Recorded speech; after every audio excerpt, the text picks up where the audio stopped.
하루는 장자가 제자를 거느리고 산행을 하다가 한 나무꾼을 만나게 되었다.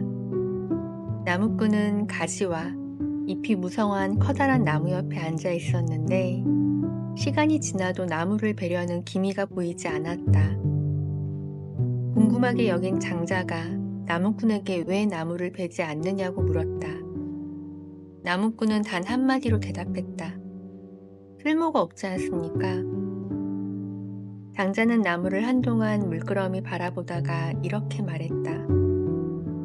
이 나무는 제목으로는 쓸모가 없지만 대신 천수를 누리게 되었군. 이른바 유용하다고 하는 것은 그 유용성 때문에 흔히 천수를 누리지 못하게 되는 법이다. 예수나무는 그 껍질로 조미료를 만들 수 있기 때문에 꺾이고 신체 건강한 남자는 전쟁이 일어나면 전장에 끌려나가 개죽음을 당하기 십상이다.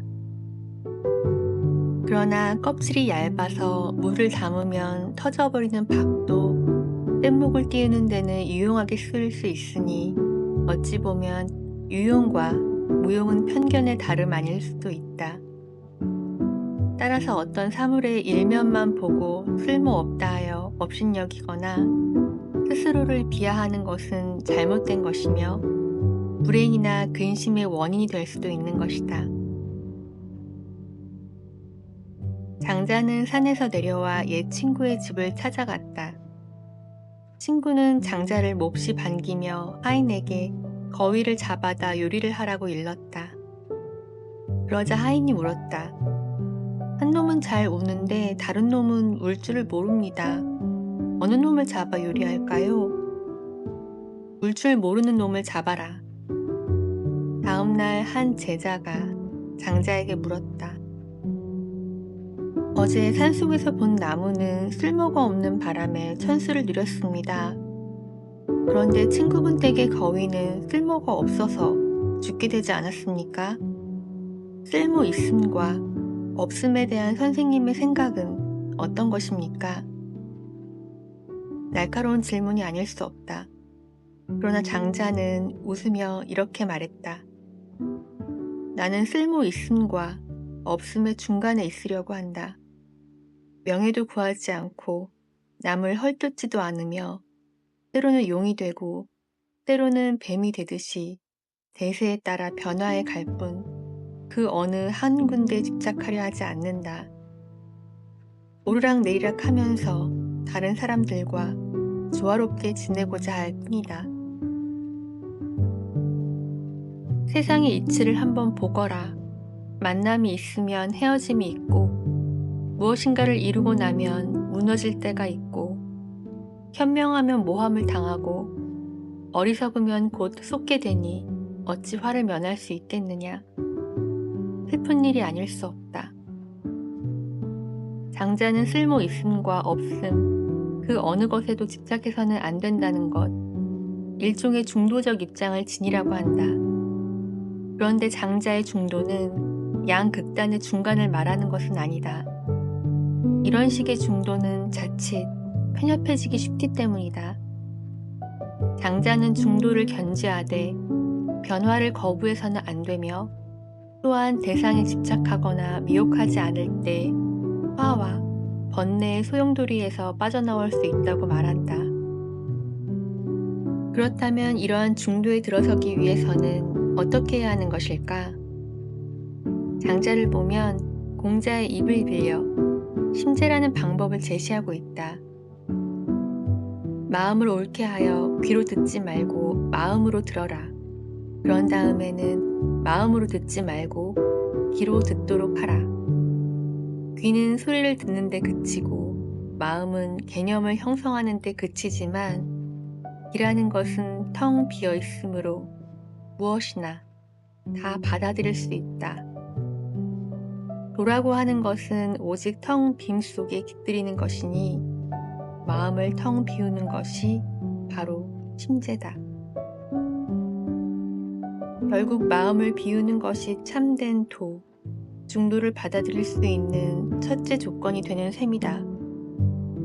여기서 마음을 비운다고 하는 것은 사물에 대한 고정관념, 또는 편견을 버리고 집착하지 말라는 것이다.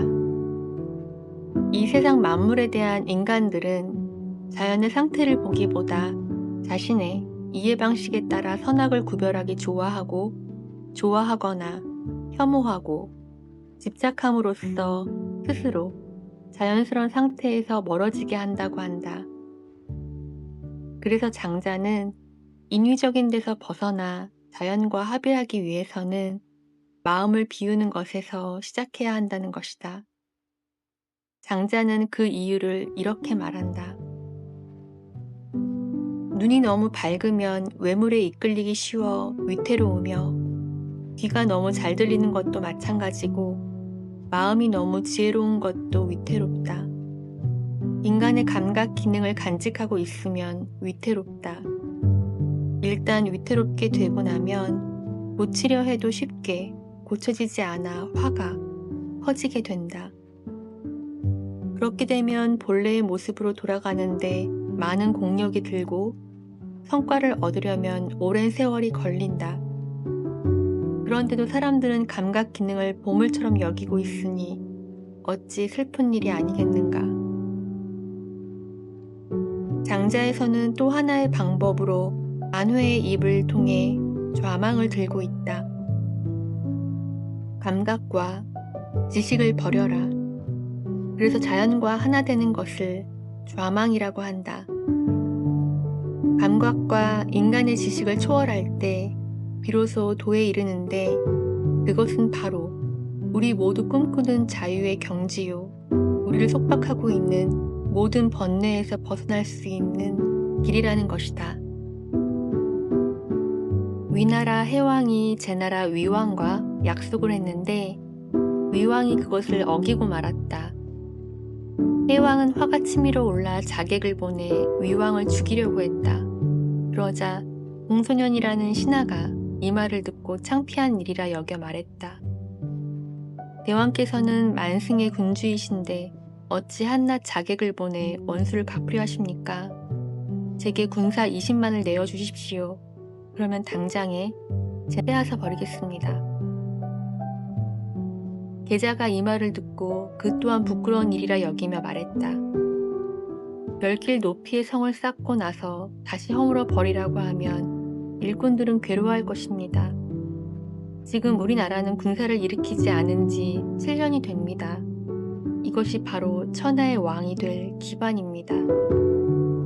그런데 공소년이 공연히 난리를 일으키고자 하니 절대 그 말을 들어서는 안 됩니다. 그러자 화자가 또 그 말을 듣고 부끄러운 일이라며 말했다. 제 나라를 치겠다고 하는 자나 말리겠다고 하는 자나 둘 다 이를 혼란스럽게 만드는 사람들입니다. 또 그 두 사람을 혼란을 조정하는 사람이라고 말하는 자 역시 마찬가지입니다. 이에 해왕이 말했다. 그러면 도대체 어쩌란 말이오? 대왕께서는 다만 도만 구하시면 됩니다. 해자가 이 말을 듣고 대진인이라는 현자를 해왕에게 소개했다. 대진인이 말했다. 대왕께서는 달팽이를 본 적이 있으신지요? 본 적이 있소. 달팽이 왼쪽 뿔 위에 촉시라는 나라가 있고 오른쪽 뿔 위에는 만시라는 나라가 있습니다. 이 두 나라가 전쟁을 벌이면 수만 명의 시체가 쌓이고 달아나는 적을 추격하다 돌아오는 데만 15일이 걸린다고 합니다. 무슨 그런 거짓말을 다 하는 게요? 그럼 실례를 들어 보이겠습니다. 대왕께서는 허공에 끝이 있다고 생각하십니까? 물론 끝이 없다고 생각하오. 만일 마음이 그 무한한 공간에서 논일 때 이 유한한 땅을 내려다 본다면 너무 작아서 있는 듯 없는 듯 하지 않을까요? 그럴 수도 있겠소. 이 유한한 땅 위에 위나라가 있고 그 속에 양이라는 도시가 있으며 왕은 그 속에 계십니다. 그러면 왕과 만시 사이에 무슨 차이가 있을까요? 해왕이 잠시 머뭇거리다가 대답했다. 없소. 이에 대진이 물러가는데도 해왕은 정신이 멍한 듯 가만히 앉아 있었다. 네, 오늘은 장자의 에피소드 중 하나를 읽어보았습니다. 쓸모 있음과 쓸모 없음. 저는 쓸모 있는 사람이 되고 싶어서 항상 분주하게 살아왔던 것 같습니다. 지금도 늘 무엇인가에 쫓기는 기본이기는 합니다. 아마 내려놓지 못하는 제 마음에 쫓기는 것 같기는 한데요. 저는 바쁠 때는 되게 심히 간절하고 막상 쉴 때는 이렇게 쉬고 있을 때가 아닌데 라는 생각이 들어서 그 또한 마음 편히 쉬지를 못해요. 그런 이유로 잠시라도 복잡한 마음을 내려놓기 위해 책을 찾는 게 아닐까 싶습니다. 그런데 장자의 이야기를 읽으면서 문득 쓸모가 없음에도 그 자체로 쓰임이 있을 수 있다는 생각이 좀 들었습니다. 그냥 아무것도 하지 않아도 괜찮고 그 자체로도 충분히 가치는 있을 수 있으니까요.